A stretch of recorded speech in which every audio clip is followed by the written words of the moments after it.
Amén, hermanos. Quisiera que veamos algo que está sucediendo. Si leyeron el Salmo capítulo 12 conmigo, podemos ver cómo empieza el Salmo. Verso 1 dice, salva, oh Jehová, o podríamos decir, ayuda. Pero han empezado a prestar atención cómo se está construyendo este libro de los Salmos. A ver, vayamos, refrescaremos nuestra mente. Vámonos en nuestras Biblias allí mismo al Salmo número 1. Vamos en nuestras Biblias.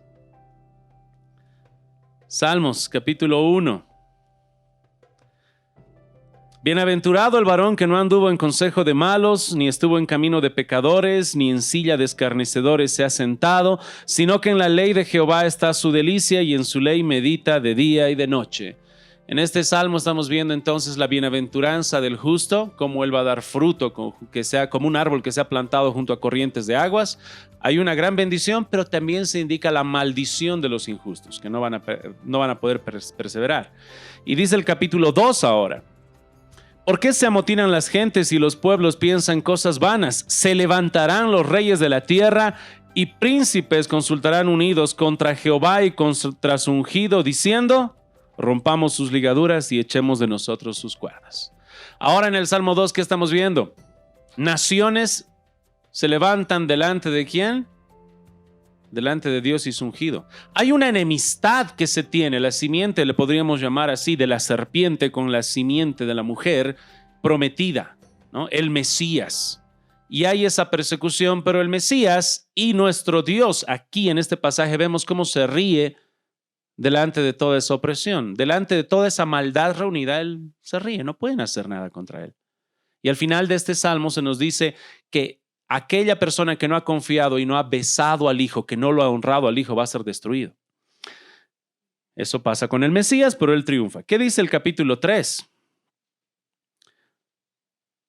Oh Jehová, ¿cuántos se han multiplicado mis adversarios? Un rato. En el capítulo 1 había bendición, en el capítulo 2 están persiguiendo al Mesías, están atacando a Dios, Dios se burla, Dios se ríe, Dios los destruirá. Pero en el capítulo 3, ¿cuántos se han multiplicado mis adversarios? Este justo está sufriendo. Salmo capítulo 4, verso 1. Respóndeme cuando clamo, oh Dios de mi justicia. Cuando estaba en angustia, tú me hiciste ensanchar. Ten misericordia de mí. Oye mi oración. Seguimos en el capítulo 4, verso 2. Hijos de hombres, ¿hasta cuándo volveréis mi honra en infamia? Amaréis la vanidad y buscaréis la mentira. Y seguimos viendo un hombre justo que está sufriendo dentro de una comunidad, dentro de una generación perversa. Capítulo 5. Verso 1, capítulo 5. Escucha, oh Jehová, mis palabras, considera mi gemir. Está atento a la voz de mi clamor, Rey mío, Dios mío, porque a ti oraré. Sí, hermanos, está sufriendo. Sigamos, capítulo 6, verso 1. Jehová, no me reprendas en tu enojo, ni me castigues con tu ira. Ten misericordia de mí, oh Jehová. Estoy enfermo, sáname, oh Jehová. Mis huesos se estremecen. ¿Soy solo yo o tú también estás viendo esto que se nos está dejando muy en claro? ¿Hay sufrimiento o no hay sufrimiento? Vamos al 7 por si acaso. Verso 1. Jehová, Dios mío, en ti he confiado. Sálvame de todos los que me persiguen, líbrame. No sea que desgarren mi alma cual león y me destrocen sin que haya quien me libre. Queridos hermanos, el mensaje de hoy es: en medio de la abundancia de maldad y perversidad y sufrimiento, ¿cuál debe ser nuestra respuesta?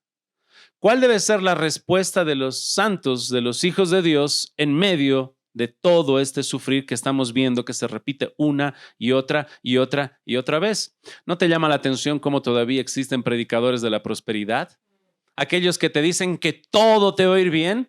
Cree en el Señor Jesucristo y Dios tiene un gran plan para tu vida.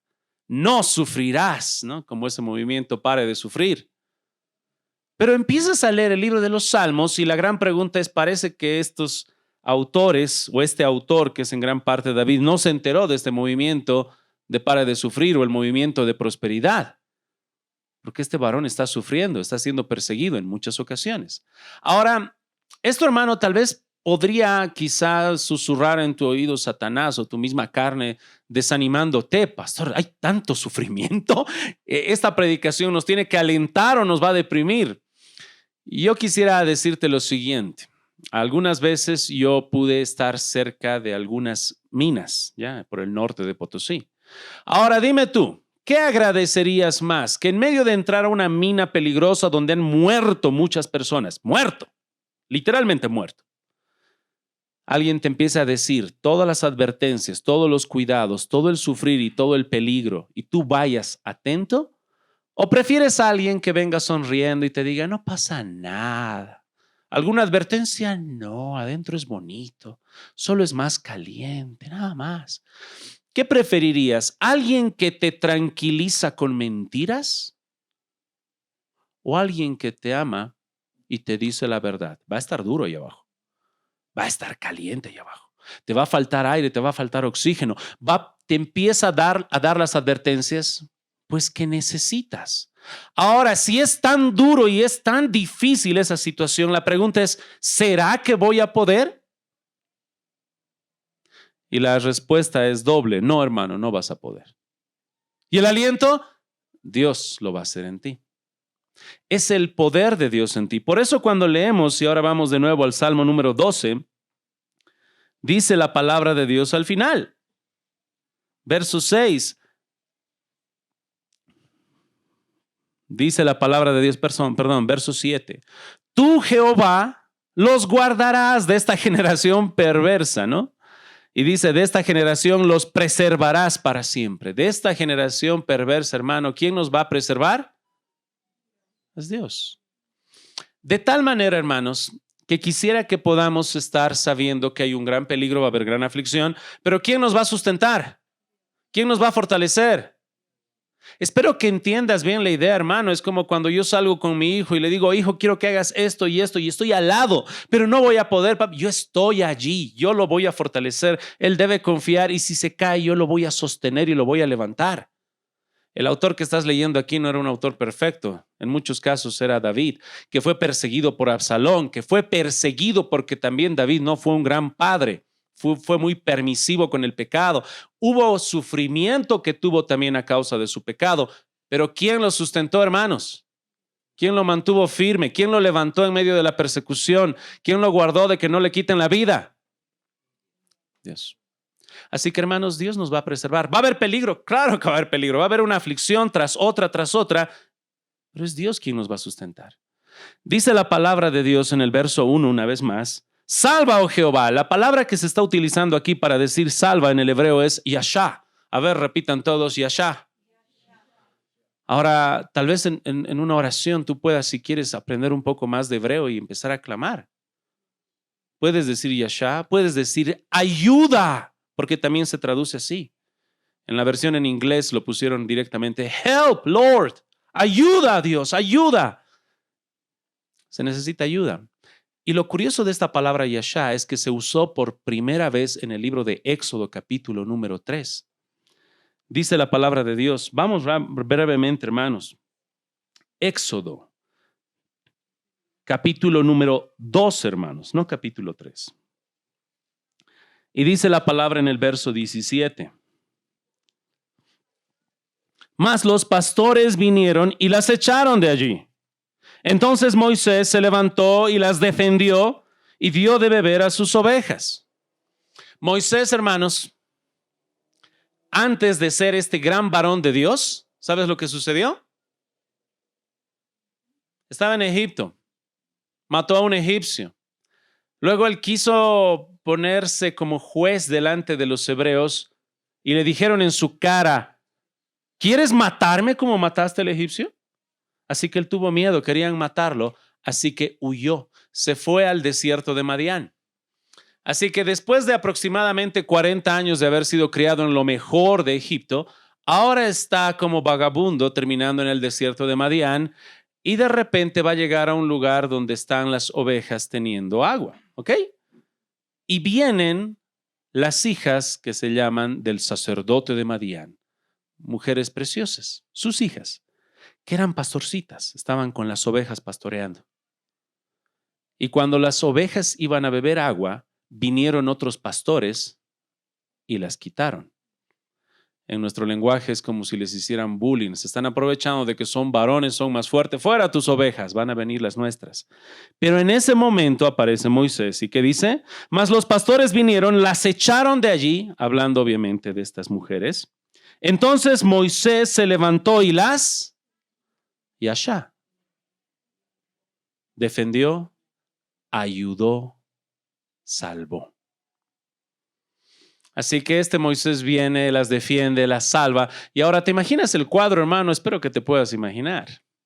Tienes un varón que ve a estas mujeres, las defiende, coloca a las ovejas y luego ellas dan el informe a su padre.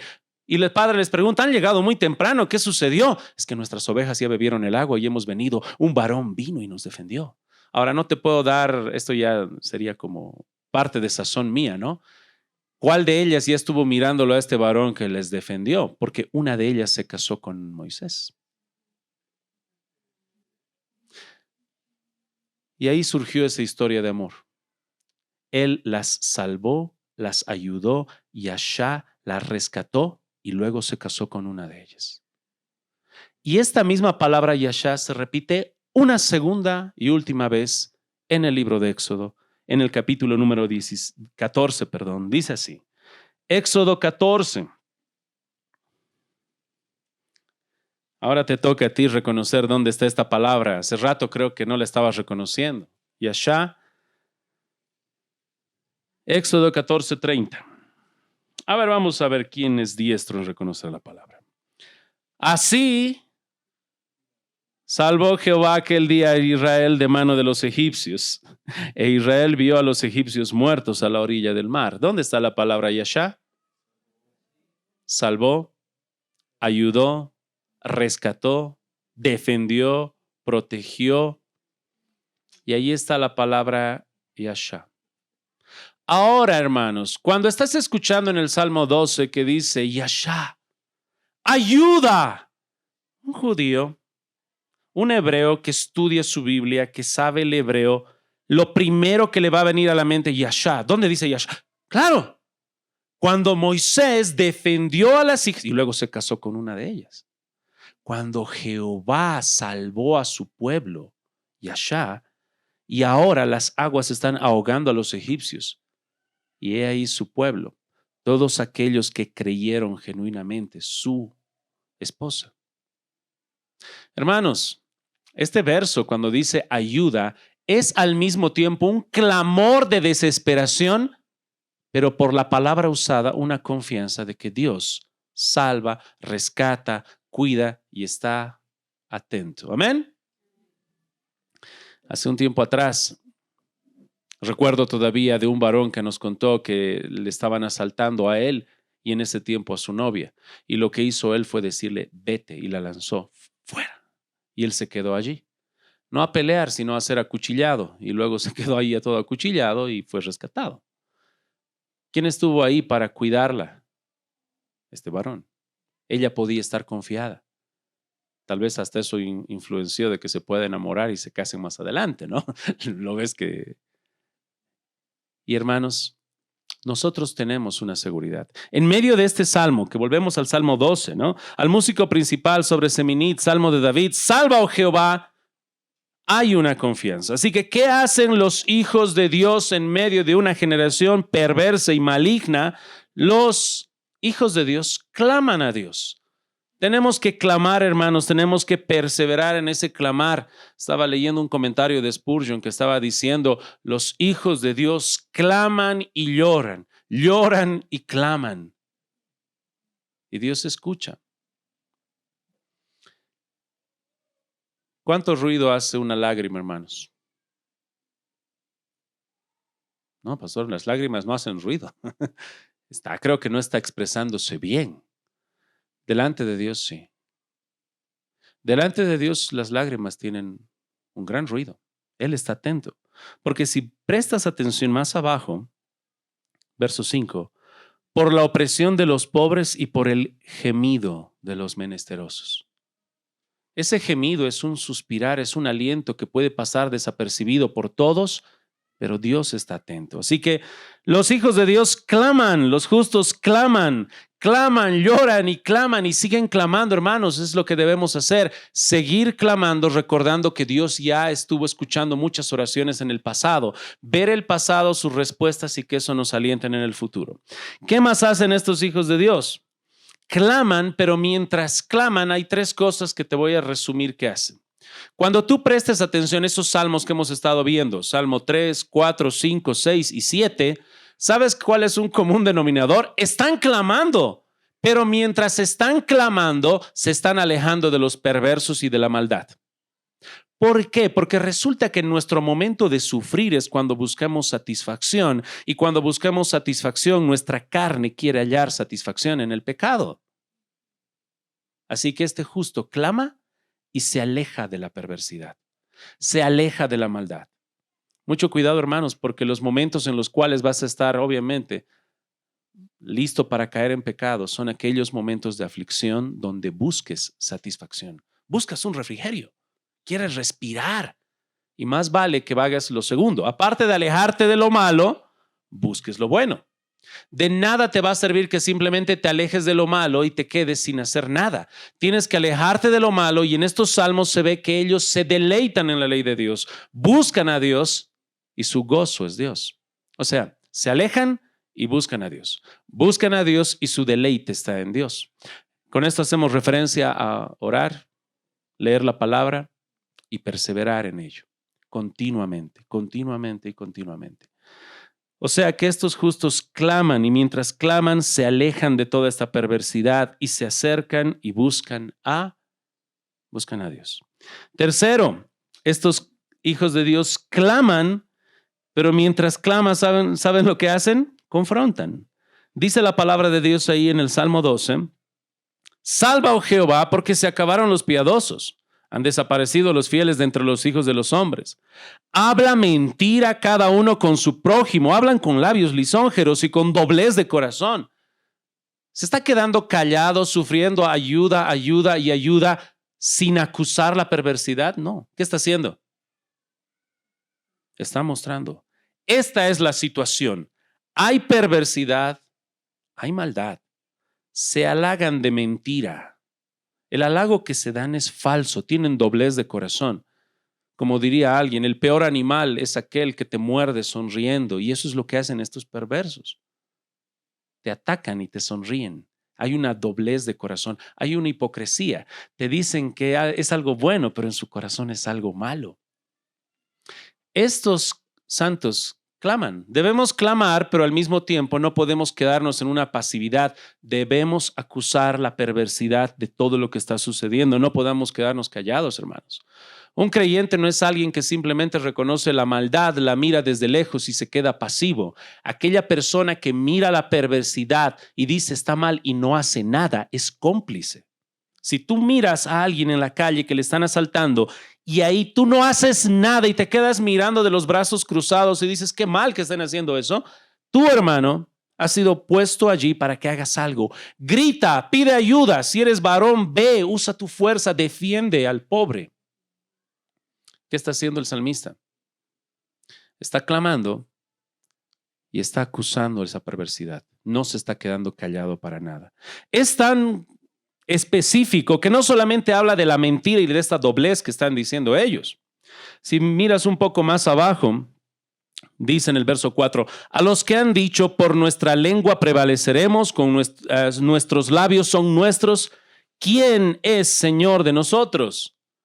O sea, la acusación que tiene este santo hacia los perversos no solamente es para las cosas de afuera, sino también está viendo el corazón de las cosas.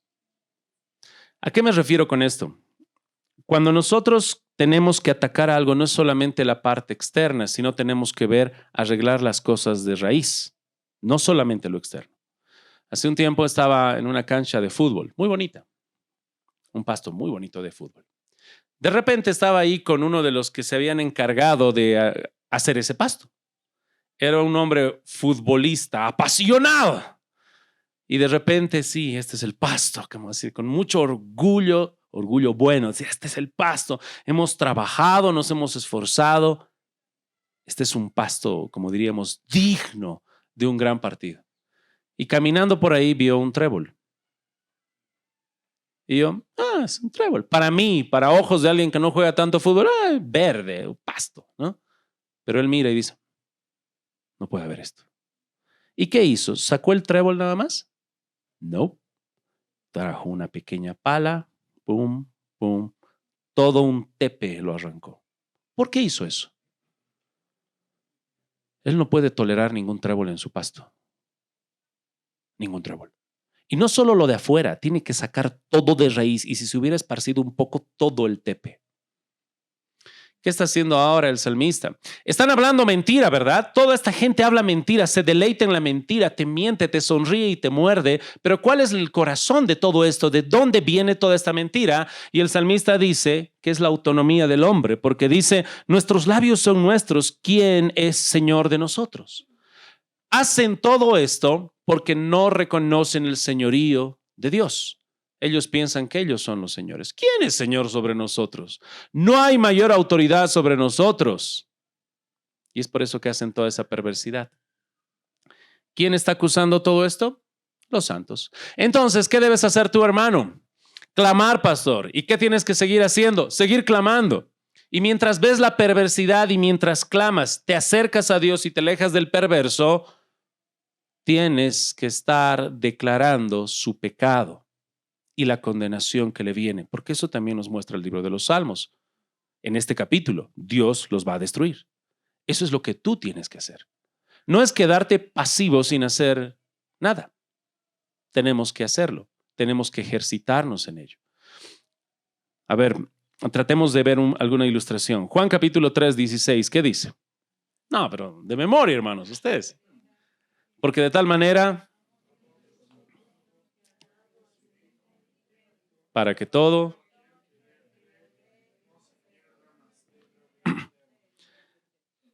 y sí, solamente que se usa mucho ese versículo, pero se lo usa a medias. Ese es un pasaje de gran confrontación. Es uno de los pasajes de mayor confrontación que vas a encontrar en la Biblia. ¿Por qué? Porque dice que de tal manera amó Dios al mundo, pero también va a decir todo aquel que en él cree. No se pierda, mas tenga vida eterna. O sea que si alguien cree, no se va a perder y va a tener vida, pero si no cree, perdido, condenado. Vayamos brevemente a Juan capítulo 3, verso 16, porque quiero que vean el contexto. Después de Juan 3:16 viene el verso 17 que dice, porque no envió Dios a su Hijo al mundo para condenar al mundo, sino para que el mundo sea salvo por él. El que en él cree no es condenado, pero el que no cree ya ha sido condenado, porque no ha creído en el nombre del unigénito Hijo de Dios. Querido amigo, si tú estás presente el día de hoy y no has creído en el nombre de Cristo, tú ya has sido condenado. ¿Cómo dices esto ahora? Con amor y con tristeza. Si no has creído, ya has sido condenado. ¿Cómo le dices eso a tu madre, a tu abuelita, a tu nieto, a tu hijo? Si no has creído, ya has sido condenado. Estas son palabras duras.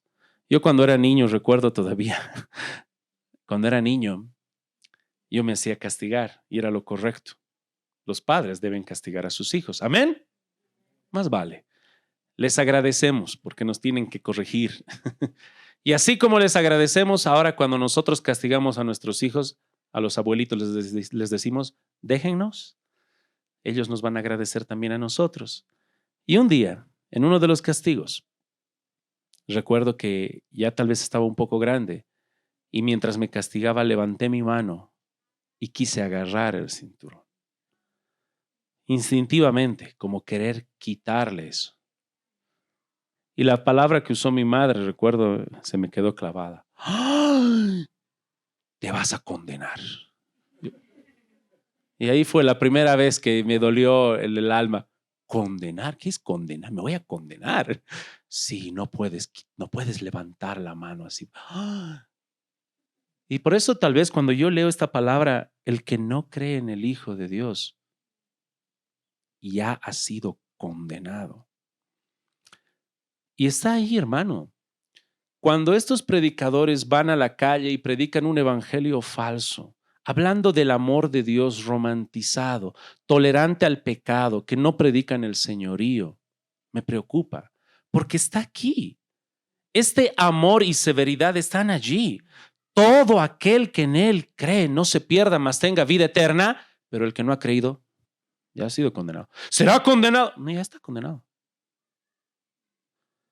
Y este pasaje también de Juan 3, cuando tú lo lees en el contexto, se halla en Juan capítulo 3, versículo 1, donde Nicodemo va delante de Jesús. ¿Quién era Nicodemo?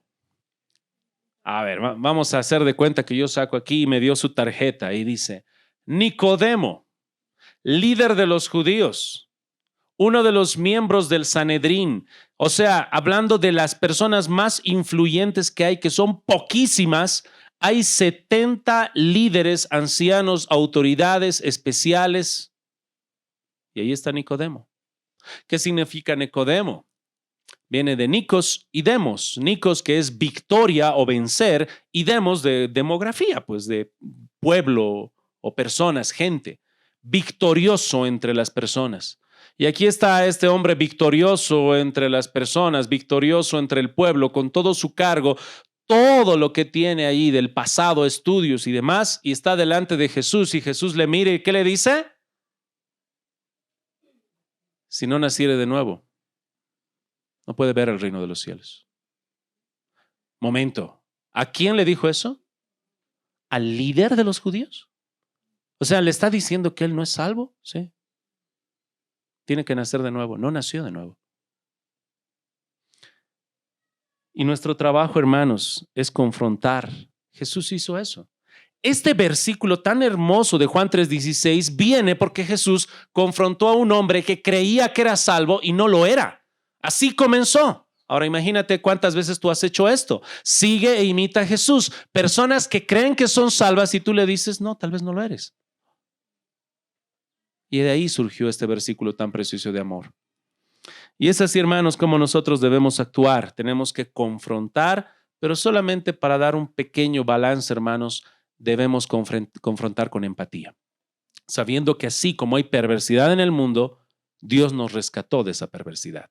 Isaías capítulo número 6, cuando está Isaías en esta visión celestial, Isaías, este gran profeta, ¿no? ¿Qué dice? Ay de mí, porque siendo un hombre inmundo de labios y estando en un pueblo también de labios inmundos, ¿entiendes? Ha visto al Rey de Gloria. De tal manera que incluso él era inmundo en sus labios, pero un inmundo que había confesado sus pecados. Y obviamente Dios luego con ese carbón encendido toca sus labios y purifica su pecado. ¿Está bien? O sea, tenemos que confrontar, pero con empatía. Como diría, alguna vez les mencioné esto, ¿no? No los mandes al infierno disfrutando que los mandas al infierno. Los golpes más duros son aquellos de alguien que ama. Ámalo y muéstrale que está yendo al infierno. ¿Qué deben hacer entonces? ¿Qué debemos hacer nosotros en medio de toda esta perversidad? Es eso, clamar, seguir clamando, confiando que Dios nos va a estar dando el rescate. Clamar y luego alejarnos de la perversidad y acercarnos a Dios. Clamar y mientras clamamos a Dios, estar también acusando al malvado, al perverso. Ahora, si ellos hablan mentira, nosotros tenemos que hablar la verdad. Ellos hablan mentira, nosotros hablamos la verdad. Tenemos que ser así. Así que, hermanos, es uno de los llamados que quisiera darles. Segundo, veamos un poquito a estos ahora hijos de Satanás. Ya que se habla de que están abundando en mentira, ¿ustedes recuerdan quién es el padre de mentira? Juan capítulo 8, vamos brevemente. Estamos dando muchas vueltas en el libro de Juan, ¿no? Se lo conoce como el apóstol del amor. Y el apóstol del amor es el que ha registrado estas palabras de Jesús, ¿no? Que son hijos del diablo. Son palabras duras, hermanos. Juan 8:44. Vosotros sois de vuestro padre el diablo y los deseos de vuestro padre queréis hacer. Él ha sido homicida desde el principio y no ha permanecido en la verdad porque no hay verdad en él. Cuando habla mentira, de suyo habla porque es mentiroso y padre de mentira. Esta es una de las razones por las cuales, ahora que estamos viendo que el mundo se corrompe en mentira, en hipocresía y en halagos falsos, los creyentes no. Nosotros hablamos la verdad. Tenemos que ejercitarnos en hablar la verdad. Es nuestro trabajo, porque cuando hablamos de mentira, hablamos de Satanás y él es padre de mentira. No me acuerdo quién fue, pero recuerdo que cuando estaban hablando de mentira, creo que tal vez fue en Instituto Bíblico, alguien estaba queriendo reprenderle a otra persona porque había mentido y no sabía cómo explicarle la severidad de su pecado. Así que lo que hizo fue decirle, has mentido, está mal. Y usó la frase, ¿sabes lo que dice Apocalipsis de tu pecado? ¿Qué dice Apocalipsis de mi pecado? O sea, era serio. Y quisiera que vayamos a Apocalipsis, capítulo 21. ¿Quién escribió Apocalipsis, hermanos? ¿Inspirado por el Espíritu Santo? Juan. Amén. Y seguimos con esas palabras duras.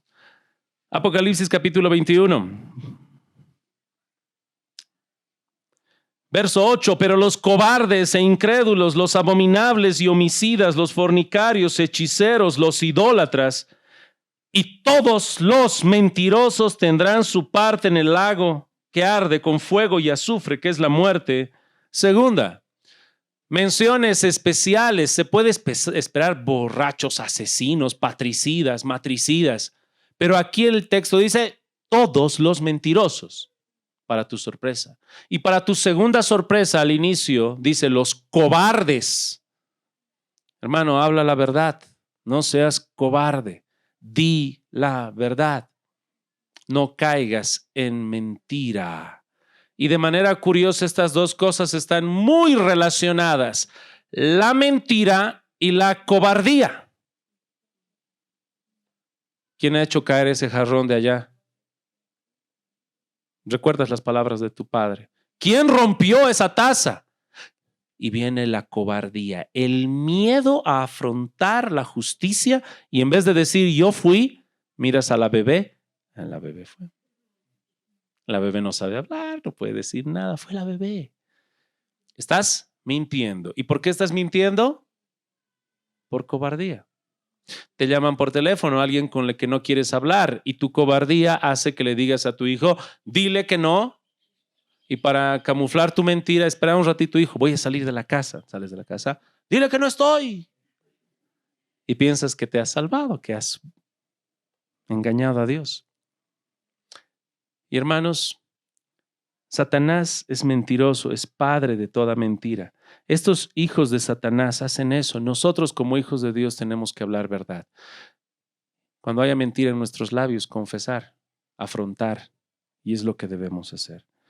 Segundo, que quisiera que veamos de los hijos de Satanás y de esta generación perversa que abunda en mentira, que abunda en lisonja, que abunda en doblez de discurso. Cuando ves esta doblez, hermanos, estás viendo esa hipocresía. Son uno en la iglesia, si es que vienen, y otros fuera de la iglesia. Unos aquí, otros en su casa. Unos aquí, otros en su trabajo. Unos los domingos, el resto de la semana son otros. Hay esa doblez de corazón. Por eso se caracterizan. Hay esa mentira. Viven una vida que es mentira. Sobran en halagos, como has estado viendo. Están dando ese tipo de halagos falsos. En muchos casos, algo que te puedo decir es que en el caso de las iglesias, cuando hay normalmente un pastor que está sobre todos y es como el papa pastor, yo le llamo, el que es el papa pastor, es el que tiene el dominio, poder y autoridad y potestad en ciertas iglesias donde lo que él dice se hace y el que no quiere o no hace algo o lo saca disimuladamente o lo pone en disciplina, regularmente es donde hay muchos más de estos halagos y estas lisonjas falsas. Pero ¿sabes qué es curioso? Que todas esas cosas son externas, pero por dentro no es así. Todos aquellos que dicen amén a todo al pastor y nadie se opone, en lo más profundo sí se oponen. ¿Y sabes qué sucede? Lo que sucede al final del Salmo. Cercando andan los malos, cuando la vileza es exaltada entre los hijos de los hombres. Hay traición, siempre se andan cercando. Sus engaños los llevan a esto. Es por eso que normalmente las iglesias que más corren peligro de división son aquellas donde hay una persona que está sobre todo, todos le halagan, le alaban, no tiene ninguna falta según él, pero por dentro sí. Y más adelante sale la pus. ¿Qué más hacen estos perversos finalmente haciendo mención? En el verso 3 y 4 dice, Jehová destruirá a todos los labios lisonjeros, a la lengua que habla jactanciosamente. ¿Viste? Ahí está. El salmista está hablando esto. El salmista está diciendo lo que va a hacer Dios. El salmista está confrontando, no se está quedando callado, está hablando de la perversidad que hay. Verso 4. A los que han dicho, por nuestra lengua prevaleceremos, nuestros labios son nuestros, ¿quién es Señor de nosotros? No sabía, en cierta manera estaba pensando llamarle a este mensaje maldita autonomía, ya que a los pueblos les gusta esa palabra, ¿no? Autonomía. Pasamos de una democracia donde el que tiene dominio y autoridad es el pueblo, que está mal, porque el que tiene que tener dominio y autoridad sobre todo tiene que ser Dios. ¿Ok? Ahora, los gobiernos pueden hacer ciertas cosas terrenales, está bien, pero el que debe gobernar en cada corazón es Dios. Recientemente estaba viendo unas noticias acá en Bolivia que estaban haciendo críticas a los padres de ciertos nombres que han puesto a sus hijos. No sé si hay aquí alguien que se llame Maradona, pero habían dicho a un hijo que le pusieron Maradona. Pero discúlpame, hermano, yo soy muy cuidadoso en esto y ya puedo oler lo que se avecina. Lo primero que hace el gobierno es hacer las críticas de que hay padres, malos padres, que ponen nombres no apropiados a sus hijos, y luego el gobierno dice, ya que los padres no están haciendo su trabajo, ahora el gobierno va a decir qué nombres puedes poner y qué nombres no puedes poner a tus hijos. ¿Y quién va a tomar la potestad? El gobierno. ¿Y eso en qué afecta, pastor? En que te están educando de que el gobierno tiene autoridad sobre ti y qué nombre te puedes poner y qué nombre no. Y punto. Y no debe ser así. El que tiene que tener gobierno es Dios. Y estos hombres perversos van a poner un gobierno instalado donde ellos son los señores. ¿Quién gobierna sobre nosotros? ¿Quién es señor sobre nosotros? Y ellos quieren estar como señores. Mucho cuidado, hermanos. Nosotros, a través de la palabra de Dios, vemos su soberanía y su señorío. ¿Quién es el que gobierna? Dios. ¿Quién es el que reina? Dios. ¿Quién es el que sustenta? Dios. Y es tan ridículo lo que estás escuchando, como si un pez dijera, yo no te necesito, y le estuviera hablando al mar o al agua. Es ridículo. ¿Cómo puede decirle eso al mar, eso al agua? Su vida es sustentada de este pez por el agua. De la misma manera Dios. Cuando un inconverso dice, no necesito a Dios, para haber hablado ahorita necesitabas a Dios, para haber nacido necesitabas a Dios, para que tu cuerpo y tu organismo y tu corazón lata y ningún latido se vaya de ritmo, dependes constantemente de Dios. ¿Te das cuenta cuán ridículo es? Y esa es la verdad, eso es lo que la Biblia nos va a marcar. Pero esto es lo que dicen estos hombres. Ahora, terminando, hermanos, el mensaje, quiero que vean el contraste de estas palabras mentirosas de los hombres con las palabras de Dios. Dice la palabra de Dios así, verso 5, por la opresión de los pobres, por el gemido de los menesterosos, ahora me levantaré, dice Jehová. Dios está en acción, Dios está presente y Dios escucha ese gemir. Dios está atento. Cuando piensas, hermano, que nadie está, Dios está allí muy atento, esperando y escuchando. Así que clama, persevera en clamar. Y dice, ahora me levantaré, pondré en salvo al que por ello suspira. Las palabras de Jehová son palabras limpias, como plata refinada en horno de tierra purificada 7 veces. ¿Qué significa eso? A ver, lo más cercano de un horno que has estado ha sido tal vez para hacer pan, ¿verdad? ¿Qué hacemos ahora con esta ilustración? A través del fuego y 7 veces fuego, quedan más refinadas estas piedras preciosas, el oro, la plata, específicamente mencionando ahora el oro. brevemente. Más fuego, más preciosa. Más se quema todas las impurezas. Hermanos, a diferencia del perverso que habla mentiras, ¿qué nos habla Dios? La verdad. Y no solamente la verdad, sino que en el perverso no puedes confiar en sus palabras. En Dios sí puedes confiar en sus palabras. ¿Cuántos políticos ha habido que nos han hecho promesas y han fallado? Muchísimos. ¿Dios falla sus promesas? ¿Dios miente? ¿Dios engaña? No, pastor, Él cumple todas sus palabras y todas sus promesas. Hermano, he aquí la manera en la cual los santos hallamos aliento y fortaleza. Nuestra fortaleza proviene de la palabra de Dios. ¿De dónde viene nuestra fortaleza? De la palabra de Dios. Es la palabra de Dios la que dice, Él se va a poner activo, Él nos va a librar y que su palabra es refinada, ¿no? Es preciosa, es valiosa, purificada 7 veces. Ahora, hermanos, ese es el contraste primero que quisiera mencionar. Nosotros vamos a perseverar porque somos preservados por la palabra de Dios. Hay una gran importancia, hermanos, en buscar a Dios y su palabra todos los días. No solamente los domingos, cuando tú estás viniendo acá. Quieres nutrirte de la palabra de Dios, amén. Pero cada día tú tienes que buscar en las Escrituras. Algunas veces decimos, Dios habla. ¿Dios habla? Claro, a través de su... Y Dios no habla audiblemente, es que yo quiero escucharlo. Y también Dios habla, puedes escucharlo. ¿Cómo era? Lee la Biblia en voz alta y lo vas a escuchar. Esas son sus palabras. ¿Cuánto tiempo estás invirtiendo en ellas? ¿Cuántas horas? ¿Cuántos días? Todos los días de la semana. En las mañanas, en las tardes, en las noches. ¿Estás leyéndola con devoción? ¿La estás estudiando y estás dejando que te escudriñe, te cambie? Porque cuando llegue el momento difícil, que como hemos visto son en abundancia, ¿cómo vas a tener fortaleza si no has estado nutriéndote en la palabra? Los programas de televisión no te van a ayudar mucho. La predicación del pastor, Ángel Claure, Paul Washer, quien tú quieras nombrar, no te va a ayudar tanto. ¿Sabes por qué? Porque es como si tú fueras una vez a la semana a comer al restaurante más rico de Cochabamba, pero una comida a la semana no es suficiente. Vas a morir. Necesitas nutrirte todos los días con la palabra de Dios y deleitarte en ella. Y así Dios preserva su santo. Pero no hay, pastor, otra manera, tal vez alguna consejería especial. No, hermano, primero es la palabra de Dios. Seguro, hermano, que nada más lo dudes muestra que estás dudando de la palabra de Dios. Es la roca, el fundamento, el cimiento. Lo más importante es su palabra. Por tanto, tenemos que buscarlo todos los días, constantemente. ¿Cuántos versículos, hermano? Los que de rodillas puedas estar leyendo. Aquel que te traiga el arrepentimiento, si es 1 o 10 o 100, que termines llorando y que termines feliz, gozoso y alegre.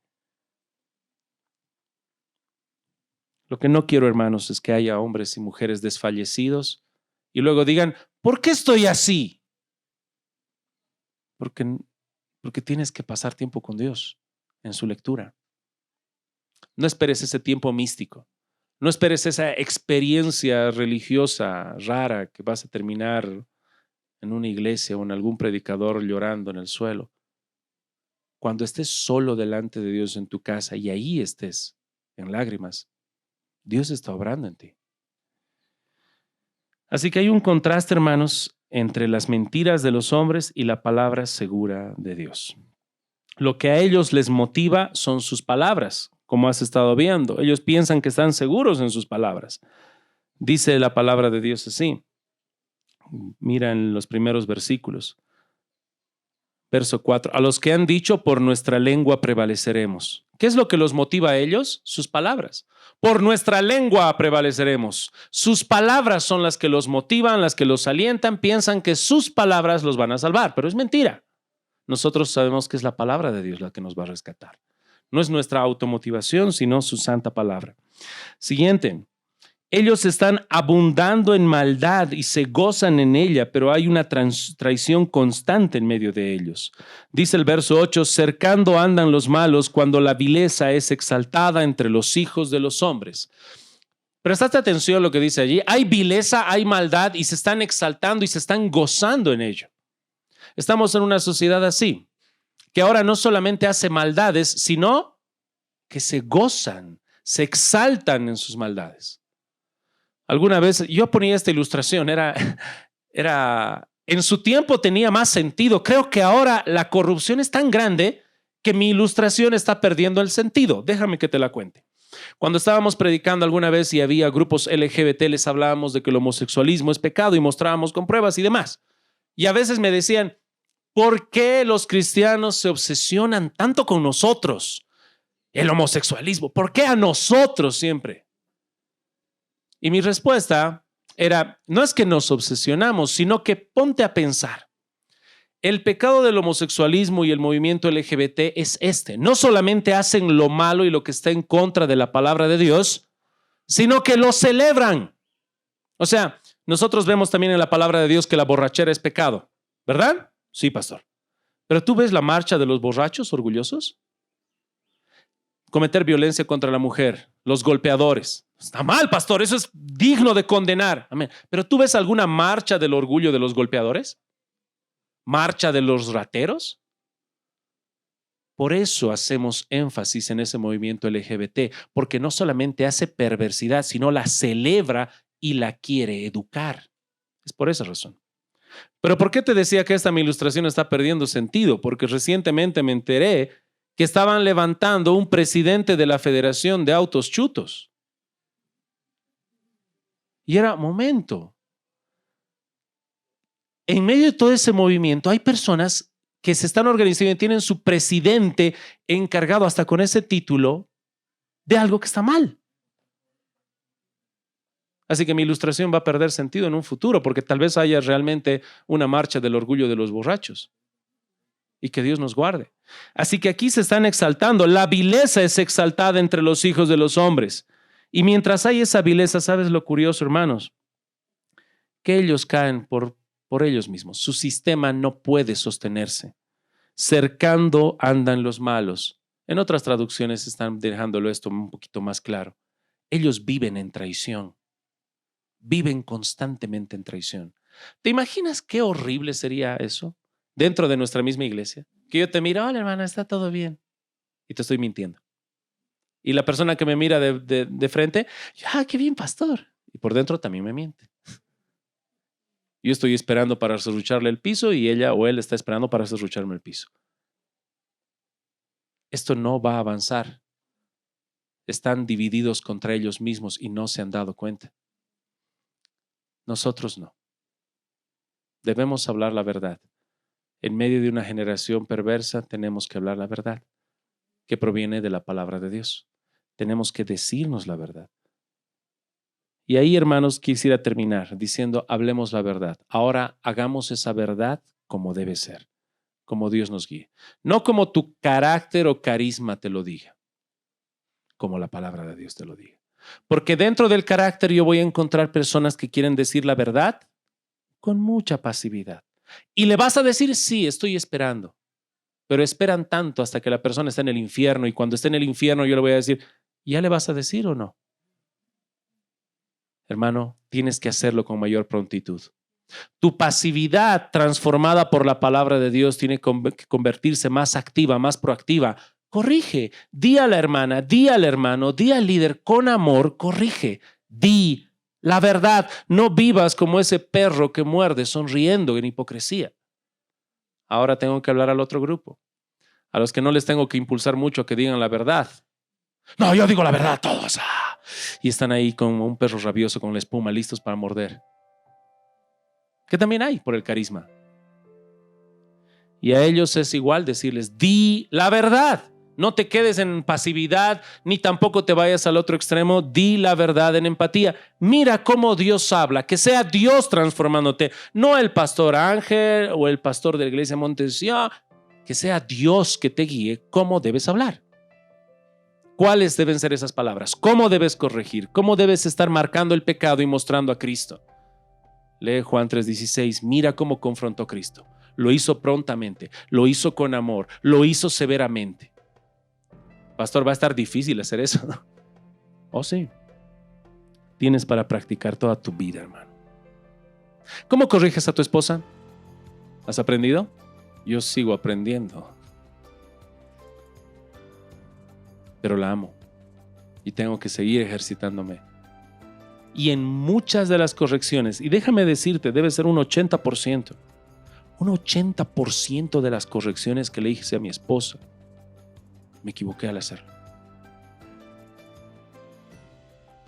Te vas a equivocar, pero tienes que perseverar en amor, para la gloria de Dios y por amor a tu prójimo.